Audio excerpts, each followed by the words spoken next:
রাজুকের দুর্নীতির কারণে ৯৭% ভবনই আইন অমান্য করে তৈরি হচ্ছে বলে অভিযোগ করেছে আবাসন ব্যবসায়ীদের সংগঠন রিহ্যাব।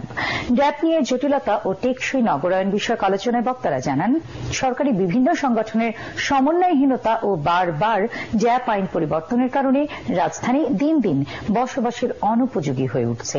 সমস্যা সমাধানে দীর্ঘমেয়াদী পরিকল্পনা ও তা বাস্তবায়নের দাবি জানিয়েছেন বিশিষ্টজনেরা। তরিক ইসলামের রিপোর্ট।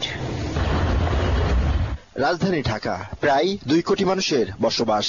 জনবহুল শহরে বাসস্থানের সংকট কাটাতে পরিকল্পনা ছাড়াই যত্রতত্র গড়ে উঠেছে স্থাপনা। অপরিকল্পিত নগরায়নের ফলে বাসযোগ্যতা হারাচ্ছে রাজধানী।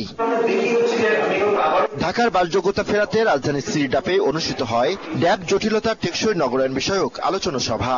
এতে অংশ নেয় সাবেক আমলা, রাজনৈতিক দলের নেতা, আবাসন ব্যবসায়ী, সুশীল সমাজের প্রতিনিধিরা।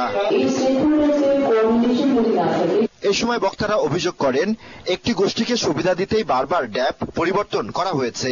উঠে আসে রাজুকের দুর্নীতির বিষয়। কিন্তু ড্যাবের কোন ইস্যু নিয়ে আলোচনা করে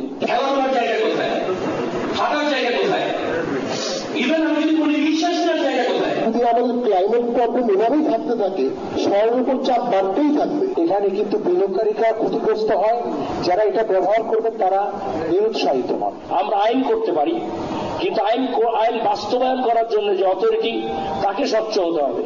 আলোচনা সভায় ড্যাবের বাস্তবায়ন ও বিভিন্ন মন্ত্রণালয়ের সমন্বয়হীনতা নিয়েও প্রশ্ন তোলেন আলোচকরা। যদি আমাদের উপকূলীয় অঞ্চল ওই জায়গার সংকট না কমাতে পারি, ভবিষ্যতে এখানে মানুষের সংখ্যা বাড়বে। চিন্তা চেতনায় পরিবর্তন আনতে পারি, তাহলে ১০০ বার ড্যাপে রিফর্ম করেও কিন্তু আমরা কোনোভাবে এটা এই যে নাগরিক জীবন এটা মানবরণ করতে পারবো না। 6.5% যদি ভূমিকম্প হয়, রিক্টার স্কেলের ভূমিকম্প হয়, 75% বিল্ডিং ভেঙে পড়বে। আপনার এই দেশে তো রেস্কিউ অপারেশনও করা সম্ভব না। এই সময় এনবিআর এর সাবেক চেয়ারম্যান আব্দুল মজিদ অভিযোগ করেন, বারবার ড্যাব আইনের পরিবর্তনের প্রভাবে আবাসন খাতে বিশৃঙ্খলা তৈরি হয়েছে। সমস্যা নিরসনে সরকারের প্রয়োজনীয় পদক্ষেপ নেওয়ারও দাবি জানান তিনি। আমাদের আইনগুলোর ভিতরে কনসিস্টেন্সি না থাকাতে দুদিন পরে আপনি ওই রুটটা ভেঙে দিলেন, পরিষ্কার চেঞ্জ করে দিলেন, তা আমার তো অর্ধেক ইনভেস্টমেন্ট বা এই শক্ত পথে পড়ে গেল। তরিক ইসলাম, এটিএন বাংলা, ঢাকা। এবার জানিয়ে দিব এক্সপেল জুয়া